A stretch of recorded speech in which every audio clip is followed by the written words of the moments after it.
William Morrow and HarperAudio present The Irish Princess, a novel by Karen Harper, read by Anna Clements. Fostered she was with milk of Irish breast, her sire an earl, her dame of prince's blood. From tender years in Britain doth she rest. Bright is her hue, and Geraldine she's named. Her beauty of kind, her virtues from above, happy is he that can attain her love. From the Sonnet to Elizabeth FitzGerald, The Fair Geraldine, by Henry Howard, Earl of Surrey. Chapter the First. Whitehall Palace, London, January 25, 1547. I, Gera FitzGerald, was going to kill the king. He was dying, but I was going to kill him anyway. In the dim back servants' hall, I pushed the hidden panel that led to the king's bedchamber. It seemed I had waited for this chance my entire life.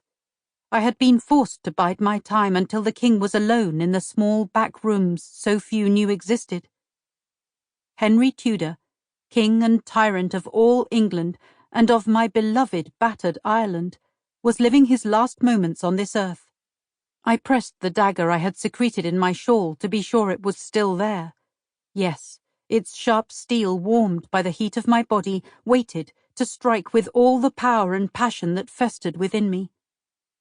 My pulse pounded in my ears as I hesitated but one moment.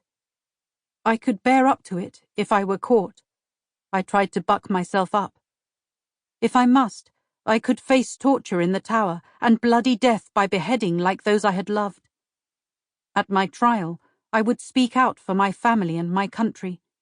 The Geraldines had been the salvation of poor Ireland and must be again. I stepped into the void, black as the pit of hell, for I'd not dared bring a lantern or even a candle. The air was stale, so this entry must not have been recently used. A cobweb wove itself across my sweating face and snagged in my eyelashes. No matter if I kept my eyes open or closed, it was the same deep darkness.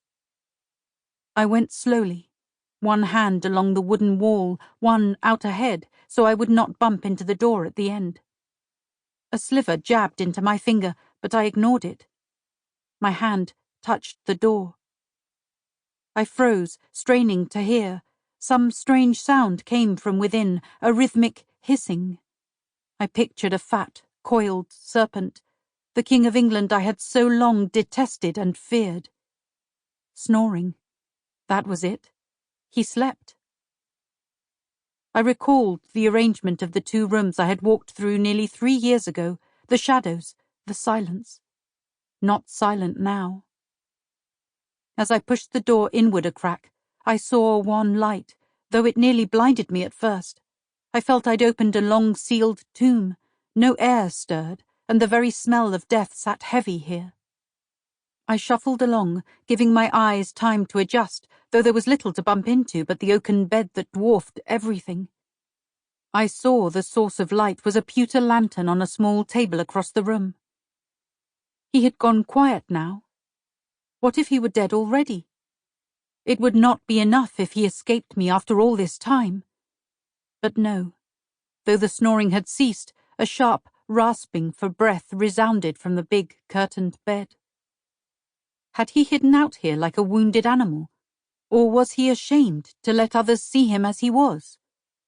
Did he really want to cleanse his soul and risk dying alone? Ah well, a little voice in my head seemed to say. In the end, cobbler or king, we all must die alone. Though I knew the king was hard of hearing and the heavy brocade curtains separated us, I tiptoed into the small adjoining room to be certain no servant or guard slept there. No one. Just shadows, like dark ghosts from Henry Tudor's past and mine. Those who had been murdered, those who cried out for justice, even from their graves. A single fat candle burned on the table here, illumining a short stack of parchment. The candle diffused the sweet scent of expensive Sample complete. Ready to continue?